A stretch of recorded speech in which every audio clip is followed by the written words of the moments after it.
Chaos and Capital. Post-Valentine's financial woes. Welcome to Chaos and Capital, where finance meets comedy. The markets are wilder than your last relationship, and Gerald the Goldfish is the only one making smart financial decisions. It's Monday, February 19, and if you're watching this, congratulations. You survived Valentine's Day. But can your wallet say the same? Valentine's Day is over. The flowers have wilted. The chocolates are melting in the back seat of your car. And now the only thing still clinging to you is the credit card debt from that overpriced dinner. Was that $300 meal worth it? Or did you just finance a one-night market crash in your own bank account? Before we dive in, do the responsible thing and hit that like and subscribe button. Gerald is watching. He doesn't talk, but we understand him. And right now, he's looking at our low subscriber count and shaking his tiny goldfish head. Valentine's Day isn't just about love. It's a $25 billion economic event. That's more money than some countries' GDP, and most of it gets spent on jewelry, flowers, prix menus, and regrettable purchases made under the influence of romance. Jewelry stores make their biggest sales of the year. Luxury brands cash in. Florists make up to 40% of their annual revenue in 1 week, and 2 weeks later, breakups spike. Coincidence? Maybe. Or maybe people are realizing that love is temporary, but debt is forever. And here's the real kicker. Most of that spending happens on credit.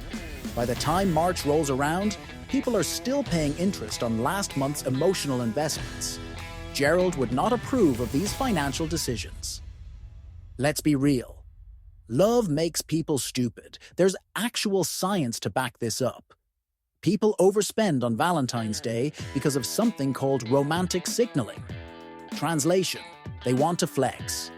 This is especially true for people in new relationships. If you started dating in January, your February bank account is about to take the biggest loss of its life. Then there's the fear of looking cheap. Nobody wants to be the person who showed up with a gas station teddy bear. Social pressure is another big one. Instagram couples out here making everyone feel broke, so people overcompensate with luxury gifts, overpriced getaways, and extravagant gestures. And then there's emotional spending.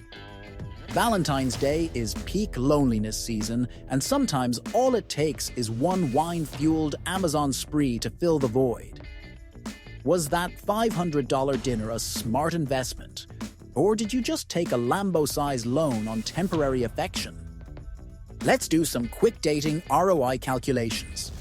If dating was a financial investment, would it be profitable?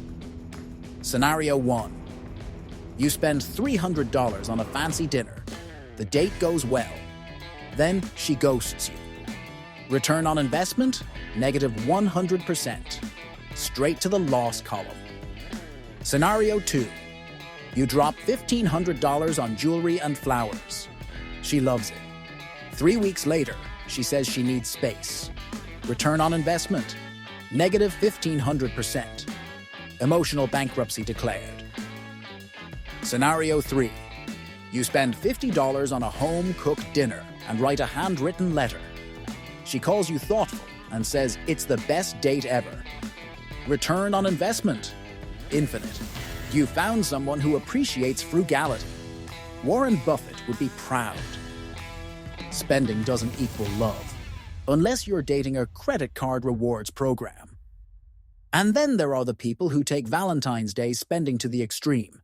Someone actually bought a Tesla as a Valentine's gift. A guy rented a billboard in Times Square to declare his love.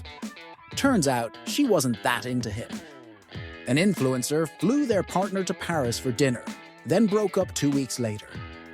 The flight alone cost $10,000. Someone else hired a private orchestra to serenade their date. Romantic? Maybe. But at what cost? Gerald respects the hustle, but he does not approve of these financial decisions. Valentine's Day is over, and the harsh reality is setting in. Was it love or just debt in disguise? Do you regret your purchases more than your ex? Did your bank statement give you a heart attack? At Chaos and Capital, we believe that love and finance have one thing in common. Both require long-term strategy and risk management. Next year, spend smarter. And if all else fails, just buy stocks instead. At least the S&P 500 won't ghost you. Before you go, hit that like and subscribe button. Gerald needs your engagement more than hedge funds need bailout money. And if you haven't already, check out our must-watch videos. Own nothing and be happy. The truth about the Great Reset. Link in the description. Fighting for financial freedom. Why CBDCs are a threat to you. Link in the description. Happy Broke February. Love is temporary. Debt is forever.